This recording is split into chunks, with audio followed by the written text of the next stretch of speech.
welcome to Overtime Hockey Talk. My name is Mark Hall. My co-host Justin Baker and I here for a special edition of Overtime Hockey Talk as we continue to break down each team that becomes eliminated from the Stanley Cup playoffs, each of their what happened in the regular season, and then what they are going to do in the offseason. And with if you haven't listened to Buffalo and Anaheim, check those out. Subscribe to the show. But we are going to do on today's show the Columbus Blue Jackets, a team that had made the playoffs several years in a row since John Tortorella arrived, and they missed the playoffs, and now John Tortorella is out. Probably the biggest change for this team.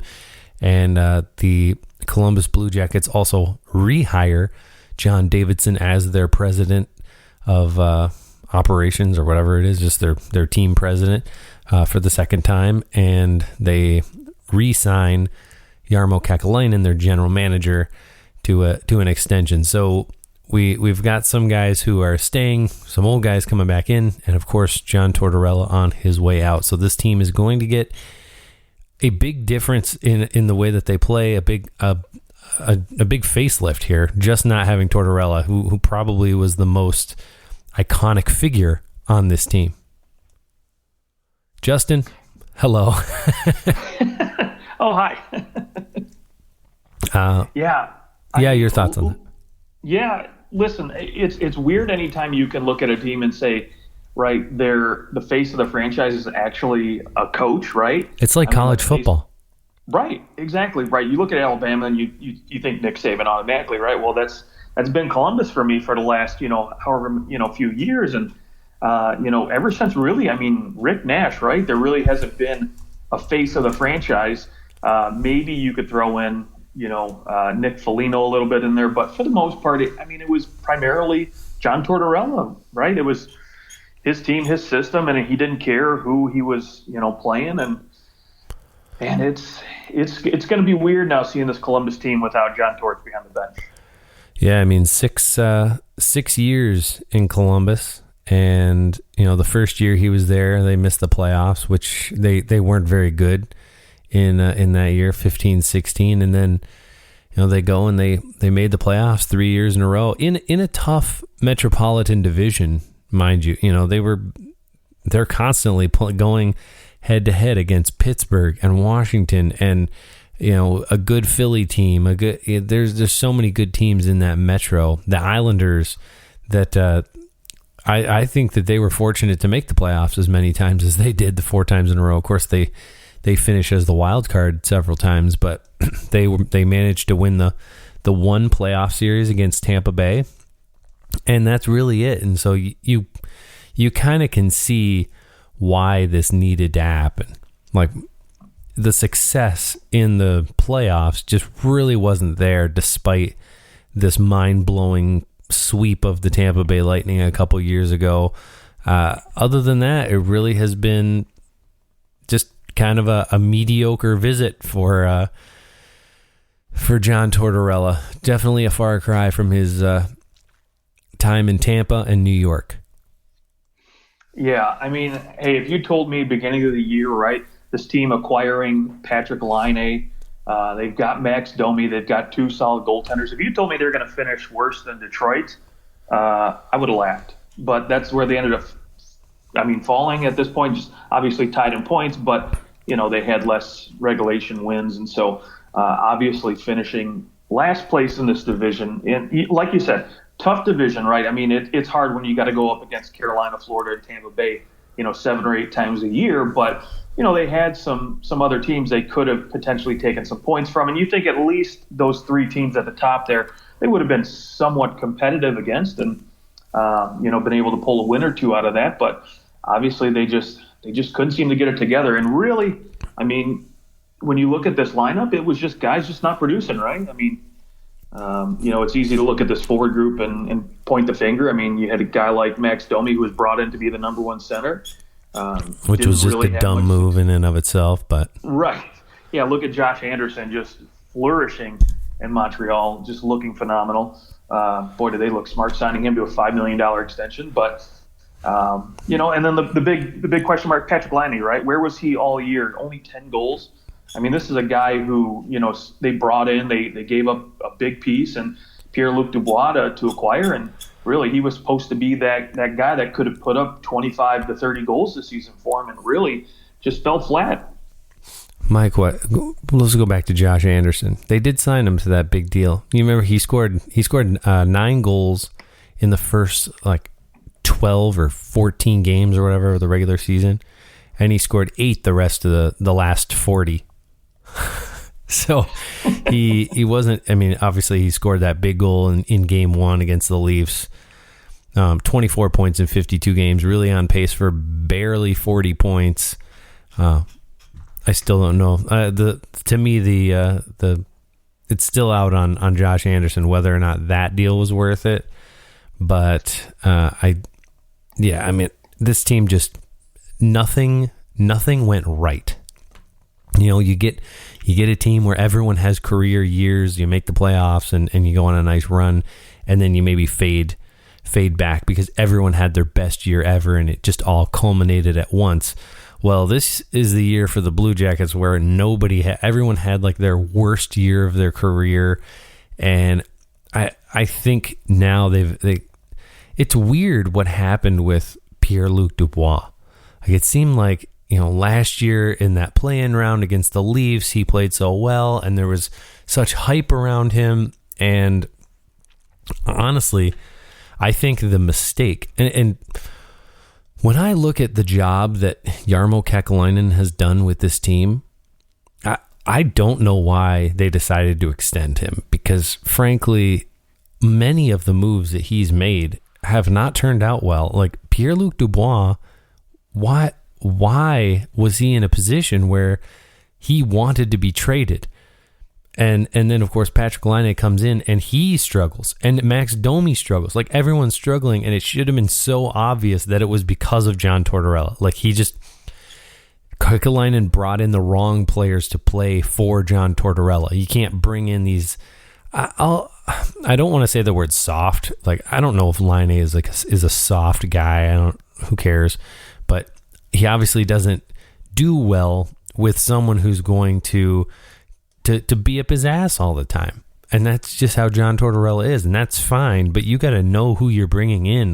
There should have been more than hey, this guy's really good. Hey, we'll make the swap. He'll score goals for us. Well, not necessarily, not if your coach isn't allowing him to. And I think that's if they had fired Tortorella when they should have, which was probably far earlier in the season, I think they might have been able to have a halfway decent turnaround mid-year. Maybe it's because of COVID. They decided that it just wasn't worth firing him mid-season, and it would have been a hassle to bring somebody in. But I think that there was a big mistake keeping Tortorella too long with this team, and it showed. I mean, everyone wants to leave. Yeah, I mean that's kind of hard to argue, right? I mean, so we look at, Kekalainen, right? You talk about he's been there, the general manager since 2013, and really John Tortorella was his first big coach he brought in, right? I mean, he was this is when now you're starting to shape the team into what you want since you've been there. 2 years in now, you bring in Torts, looks pretty good. That first season was, 500, but then rattles off, 3 straight 45-plus win seasons, which looks really, really good, right? So you look, okay, great. We're turning this thing around. It's great. And then things start to come off the wagon, as they like to say, right? Obviously, maybe last year Torts should have been gone, a little bit more clear this year. But, now it's do or die, right? I mean, he's made his moves. He's basically signed that extension for, I think it was 2 years maybe, was it? Yeah. But, I mean, regardless, I think now with John Davidson coming back, I think now you're looking at this team and you're saying, okay, cool, you've got 3 first-round draft picks. You've got to go out and you've got to try to sign Patrick Laine to an extension. You've got the opportunity and the tools to be able to make a few moves in the offseason to get this team back to it. Now, in 2 or 3 years, if this team isn't there again, then yes, you cut bait and you say you've had your chances. You've had a couple really go at it, and you just haven't been successful. Now, the big thing for me, I think that really is going to determine whether or not he's going to be here long term is when you look at the back end, right? I mean, there's one big name out there that we're looking at in two seasons being a UFA, and that's Seth Jones. Right. I mean, there's no doubt in my mind this guy is the future of this team as far as maybe a captaincy goes. And if you want to have success long term, beyond this season, he's a guy you got to get locked up in for a decent price, right? I mean, obviously he's going to cost $8 million plus. I think he's probably going to be closer to, Drew Doughty money. But, you've also got Zach Werenski in 2 years, going to need a new deal. You've got two goaltenders who are both, quality 1Bs, potential 1A goaltenders who, you've got to get signed to. So really the work's going to be done over the next 2 seasons, and we're going to see really, is he going to be able to flip this team around and get guys signed long-term and buy in for the long haul? Because if not, I think, in 2 off seasons, he's going to be, you're going to see John Davidson saying, hey, okay, see you later. Yeah. So now the one thing I'll give Kekalainen, he does have a history of making some good trades. I mean, first off, you remember, I don't know if you remember that Columbus actually traded for John Tortorella.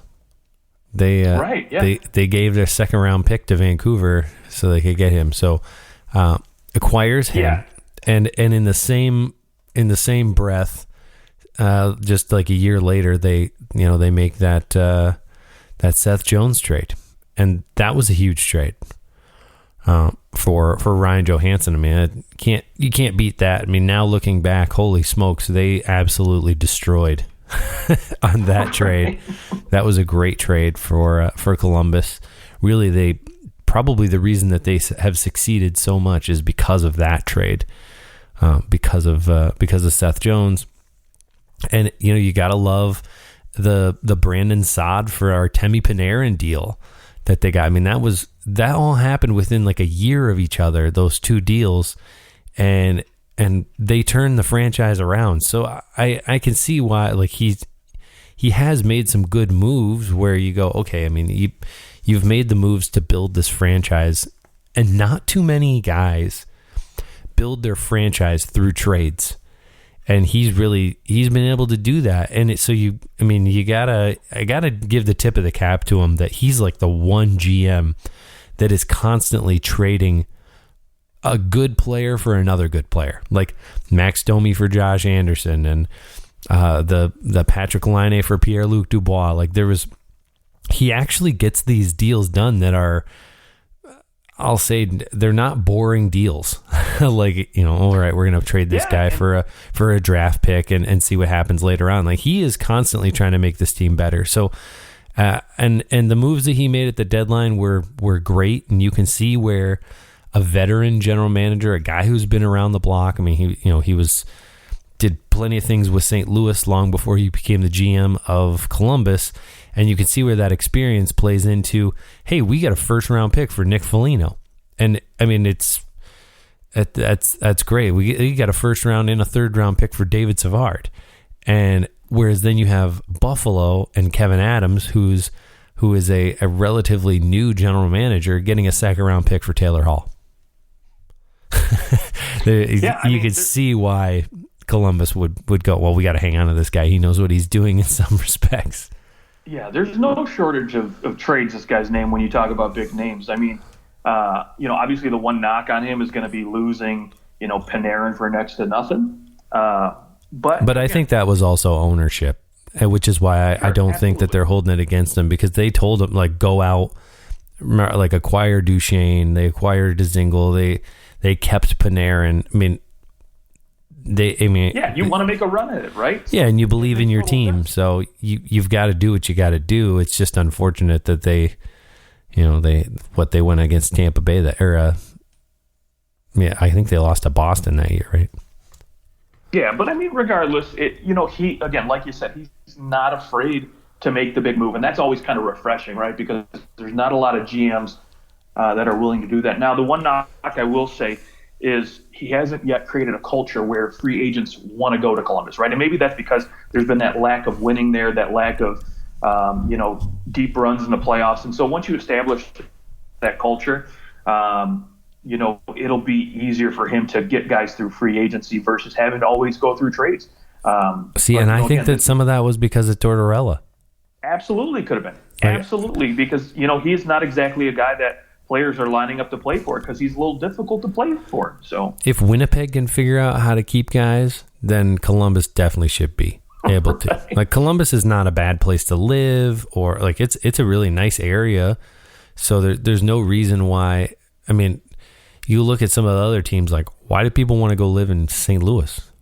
I mean, I've been to downtown St. Louis. It's not that nice.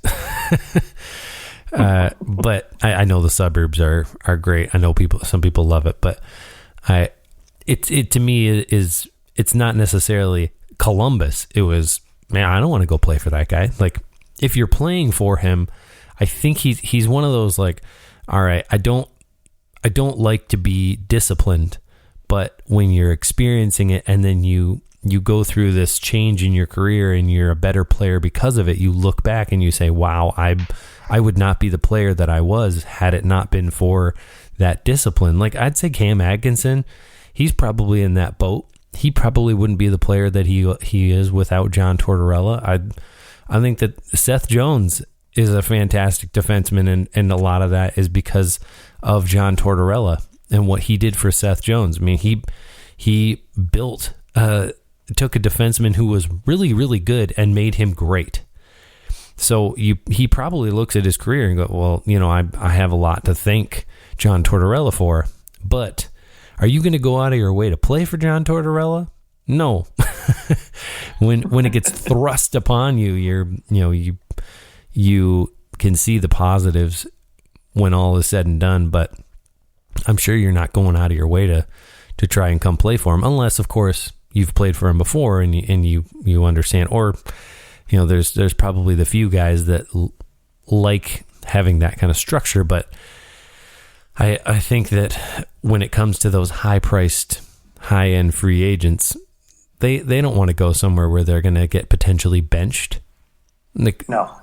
When there's that threat, you'd rather go play for somebody who will, I don't want to say like respect you, because it's not that John Tortorella doesn't respect players, but that he's not gonna give you the benefit of the doubt.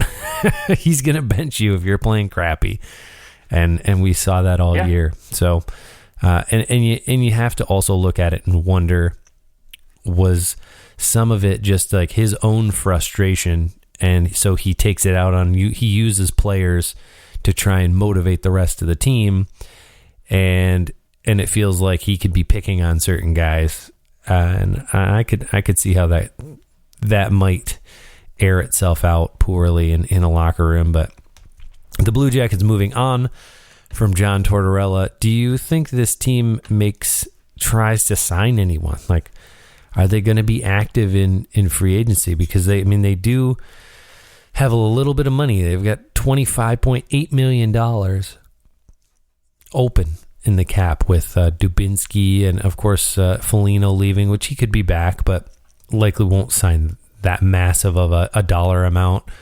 They are going to have quite a few free agents the following year, and they do have to re-sign Patrick Laine or trade him, whatever they end up doing. Do you think they go after anybody?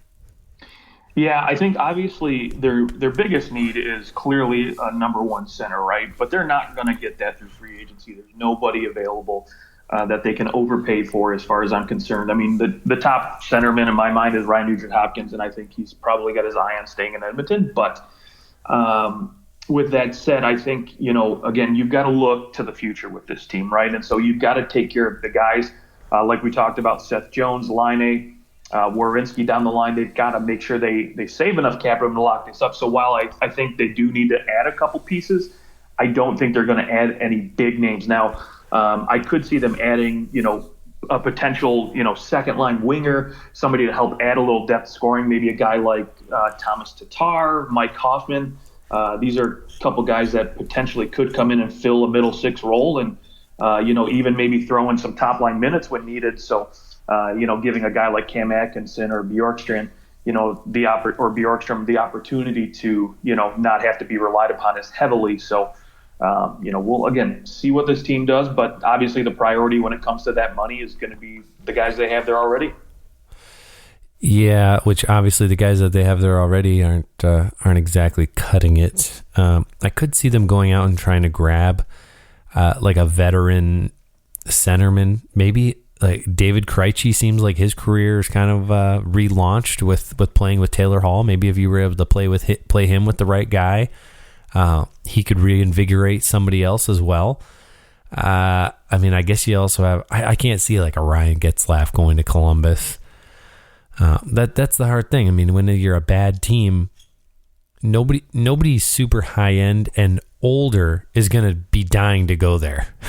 Right. So it's going to be a challenge. I mean, they have those 3 draft picks, and there is a lot they can do on the trade market, and that's probably where I would look for them to make a move over signing a free agent. Is what other team out there is potentially looking to move a center, looking for a scoring winger, and they can, maybe flip line A, grab a center, use a draft pick, and bring somebody else in. Although I got to imagine that they're going to try and re-sign line A 1-year deal, maybe a 2-year deal, and say, we're willing to totally throw last season out the door. We have a new coach. It was COVID. You got traded in the middle of the year. Like, everything was really weird. Let's get a fresh start, all of us. Like, I think that's a fair place to come at it. And I'm sure where the Blue Jackets will come at it, of course, was saying, we need you to score. We need you to be better, but we're willing to give you a pass on last year, and let's try to improve upon what's happened, and let's go into next year fresh. And I think we will see a better Patrick Laine next year. Yeah, absolutely. I couldn't agree more. And I think, like you said, bringing in a new coach, get a new system in there, I think there'll be a little bit of grace, and they'll, at least try to make it work for another year before they, throw them out the door, basically. And so the only reason I could ever see them potentially moving on from Line A this offseason is if they get an offer to potentially acquire that number 1 center, that number 1 guy. But again, those deals are very rare. Probably never going to happen for them unless they traded away a number 1 center for Line A. Right. Yeah. So unless they're that desperate to, a team's that desperate to acquire Patrick Laine, which I don't think there's going to be a lot of teams lining up to dish out a potential number 1 center. He's going to be sticking around for at least another year. Yeah, because I think he'll be a UFA in 2 years, I want to say. I think is when he can become a UFA, because he has to be in the league for 7 seasons. 1, 2, 3, 4, 5. Yeah. So it would be another 2 years he'd be a UFA. So we'll see. So that's why you could see a 2-year deal happen here. And, sure. We give it an opportunity to try anyways. Yeah. And I mean, the crazy thing about, just side note in the playoffs, the crazy thing about what the Jets are doing, they're doing this without Pierre-Luc Dubois. Right. They granted, they're not scoring a lot. Nobody's scoring a lot in that series. But anyways, that's another topic. Well, with the Blue Jackets, I mean, I think they likely are a team that, I mean, they can retool here, use their 3 first-round picks. I don't think that they use all those picks to draft players. I think that they will make a deal and look to bring in, if not a number 1 center. I think there are some good teams that manage with a couple second line centers. And, you can see like Max Domi, he has the potential to be a second line center. And the big issue with this team is that there really is there's not much else. Jack Roslovic, I mean, Grigorenko, do you want those guys in your top 6? I don't know that I do. So it's something that I think they'll address by bringing in some those 2A or 2B, 3A kind of guys that can move up and down your lineup, like top 9 type of forwards. And I think you could probably use one of those first round picks to go and acquire a center like that, where, maybe it would be too hard to acquire somebody who's a pure number 1. You can definitely go out and grab some guys who can fill in your roster, give you a chance, give you good depth, which really is how Columbus has been for a long time. They've gotten it done using their depth over having this high-powered top line. So the other side is, does Columbus just kind of look to continue being kind of bad for a minute? Maybe they look at this as, well, this is our opportunity to really grab some high draft picks. I mean, we don't know where they'll end up drafting for the this upcoming draft, but it's going to be a high pick. What are they? They're like fourth. Seventh? Oh, are they seventh? Oh, okay. Yeah, I think they're well, no, actually, I think you're right. I think they're a little bit higher than that because they finished less than Detroit. But as far as Columbus is concerned, and you talk about moving one of those first-round picks, right? So I talk about a team that I look at, and we've talked about before. By the way, Columbus is fifth in. They're fourth. They're fifth. Oh, fifth in the odds. Yes, fifth in the odds because Seattle is technically third. So that's right. That's right. Yeah, and can't finish less than sixth. But yes. So as far as that moving a first round pick for center, a name that I looked at because to me this Columbus team is a team that is maybe 2 or 3 years away. When I look at statuses that I assign all these teams on rebuilds, or if they're playoff contenders, to me they're add a few pieces, right? A new coach, a new system, potential couple scoring threats down the line there. So Evgeny Kuznetsov, right? I look at Washington, a team that maybe is kind of that relationship with him is kind of a little rough right now at 29 years old, and they're trying to re-sign Ovechkin. Maybe they're willing to move on at this point. They don't have a first-round pick, and so if you're Columbus, you can dangle that and maybe get a Kuznetsov in there who can could work out pretty nice with Laine and maybe give you a really, really good top-line threat there. Yeah, he does. He gets to submit a 15-team new trade clause, so he'd have to be willing to, basically half the teams in the league he can say no to. Sure. But I think it definitely takes more than a first-round pick to get Kuznetsov. But if you're willing to give 2 first-round picks, would you trade Kuznetsov? That's an interesting question, because he definitely could be a number 1 center when he wants to be. That's the hard part, when he wants to be. And I know that the Capitals are frustrated with him because of he's been on the COVID list twice, and I think that they see him as that he's been, we'll say, irresponsible with and maybe not going along with all the rules, which I'm sure are annoying. And if I was in their position, I probably would be saying screw these stupid rules too. But it's kind of what you signed up for. You're making $7.5 million, so it's kind of what happens when your body is for sale in some respects. Your body is owned by a franchise, and so if your contract says you have to do what they tell you to do, then you probably should abide by what you agreed to, and that's staying distanced and not going out places. And I'm very confident that he was going out places and and being in some big crowds. So I think that they're frustrated with him because of that, and that could spill over. They're pretty close to losing in the first round here to Boston, and that's not going to sit well with anybody. And if they look and they can go, this is the fault of these couple guys who decided that their personal life was more important than the team life, and we're gonna move on from them.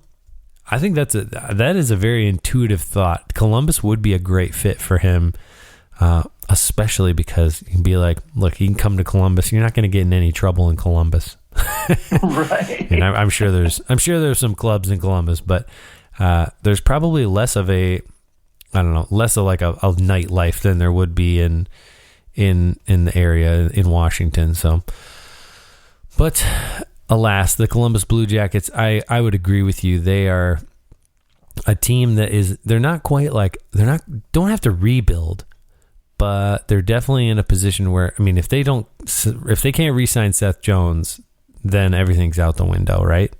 Right. Then you got to start fresh and do the whole, tear down. In my opinion, anyways, I think that's the key right there. Yeah, I mean, they're going to, July 1st or whatever it is, July 28th or something, they can re-sign Seth Jones, and you have to think that they'll be trying to get him signed to a big extension. I would assume $10 million for Seth Jones. Yeah. I doubt he accepts much less than that. I mean, the guy he's not necessarily a huge point producer. I mean, he's fine. Like, it's not like he doesn't put up points, but that's really not what he's necessarily there for. He's definitely more the shutdown.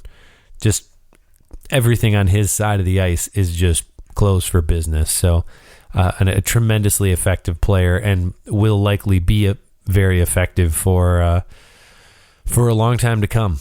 You know, he's probably has at least another 5 years left in what would be considered his prime. So,